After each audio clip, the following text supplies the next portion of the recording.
Esprits ancestraux, écoutez-moi. Par le pouvoir de cette terre sacrée, je vous demande de bénir cette union. Si tu es Camerounais, tu connais la dot.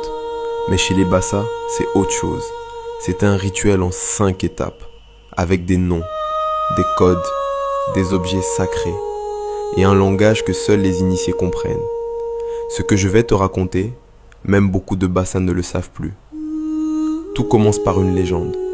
9 frères auraient épousé 9 sœurs. De cette union, naît le peuple Bassa. Et c'est pour ça que chez eux, la dot va dans les deux sens. On l'appelle l'ikil. La famille du marié donne des biens, mais la famille de la mariée donne aussi sa fille, des bénédictions, des cadeaux. Personne ne vend, personne n'achète.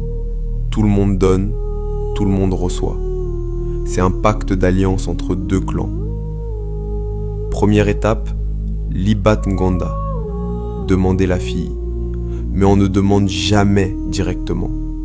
L'oncle du prétendant va chez les parents de la fille avec une noix de cola ou une bouteille de whisky carré. On l'appelle 4 côtés. Et il dit en métaphore, un voyageur a aperçu un beau bananier dans votre plantation. Il souhaite emporter un rejeton pour le replanter chez lui. Ça veut dire, mon neveu veut épouser votre fille. La famille répond, des bananiers on en a beaucoup, lequel exactement? Le jeu commence. Jamais de nom direct, toujours des paraboles. Deuxième étape, litipos, donner la bouteille. C'est les fiançailles officielles. La délégation du prétendant arrive en nombre. On s'assoit face à face, deux camps qui négocient. Le porte-parole du fiancé déclare « Notre fils a aperçu une étoile brillante dans votre cour. Il souhaite la cueillir pour éclairer sa maison. On cherche l'étoile. On fait défiler des jeunes filles qui ne sont pas la bonne. On taquine, on teste.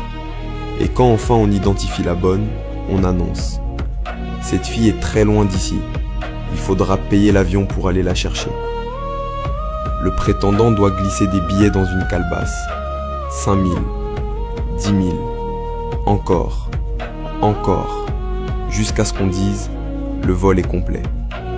Et là, la mariée apparaît, radieuse. On lui pose la question devant tous. Voici un homme qui veut t'épouser. Si tu acceptes, prends ces bouteilles et donne-les à ton oncle. Si tu refuses, rends-les lui. Elle prend les bouteilles, elle les tend à son oncle. C'est son oui public, sans un mot. Puis on remet au fiancé la liste, la fameuse liste de dot. On l'appelle la douloureuse. On lui dit, n'ouvre pas ici, tu risques de tomber en syncope. Troisième étape, l'ioula, la dot elle-même. Des semaines plus tard, le fiancé revient avec tout. La liste traditionnelle demande des chèvres, des porcs longs châssis, grands comme des phacochères, du sel, de l'huile de palme, des machettes, des houx, des pagnes, du vin, des colas. Pourquoi ces objets? Parce que chacun représente un élément de la vie. Le sel, c'est la saveur du foyer. L'huile, c'est la lumière. Les outils, c'est le travail ensemble. Les animaux, c'est la fécondité. La dot Bassa n'est pas une liste de courses. C'est tout ce qu'il faut pour recréer un univers. On vérifie point par point. 2 cochons, présents. 4 chèvres, présentes. 20 litres d'huile, présents. À chaque validation, l'assemblée applaudit. Si quelque chose manque, diplomatie, humour. Le camion transportant le vélo a crevé en route. Il arrive demain.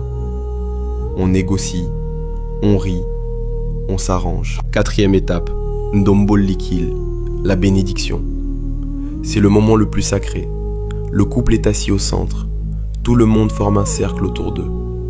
Le Manoliten, la voix des ancêtres, l'aîné du clan, invoque les esprits. Il verse du vin au sol pour les morts. Puis il lance un avertissement terrible.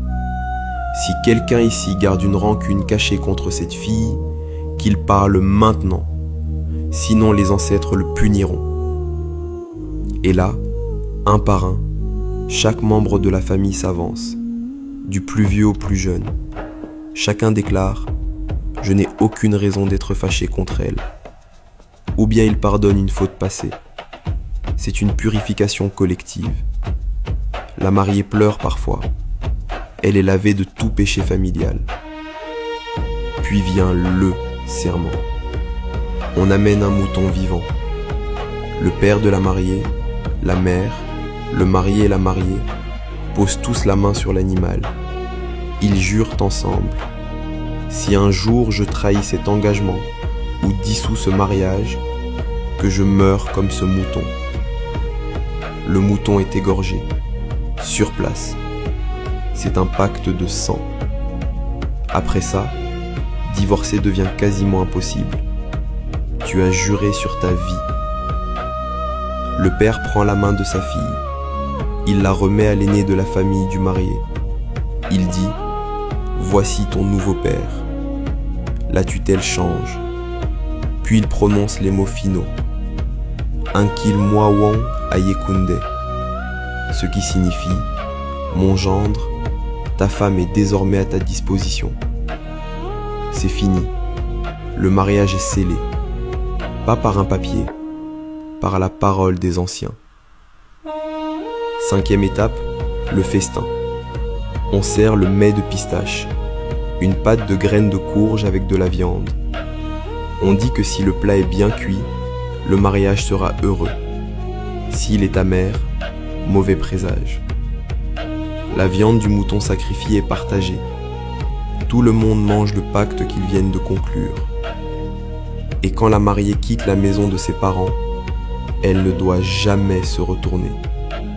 Elle marche droit, jusqu'à traverser un cours d'eau. Seulement là, elle peut regarder en arrière, parce qu'à ce moment, elle est morte comme fille de sa famille et renaît comme épouse. Le pont franchi, c'est une nouvelle vie. Aujourd'hui, on regroupe les étapes. On remplace les chèvres par de l'argent. Mais l'esprit reste. La dot bassa n'est pas un achat. C'est une alliance sacrée entre deux lignées, devant les vivants et les morts. Et peut-être que le monde moderne a oublié ce que les bassas savent encore. Le mariage, ce n'est pas juste deux personnes. C'est deux maisons qui décident de ne faire plus qu'une. Pour toujours.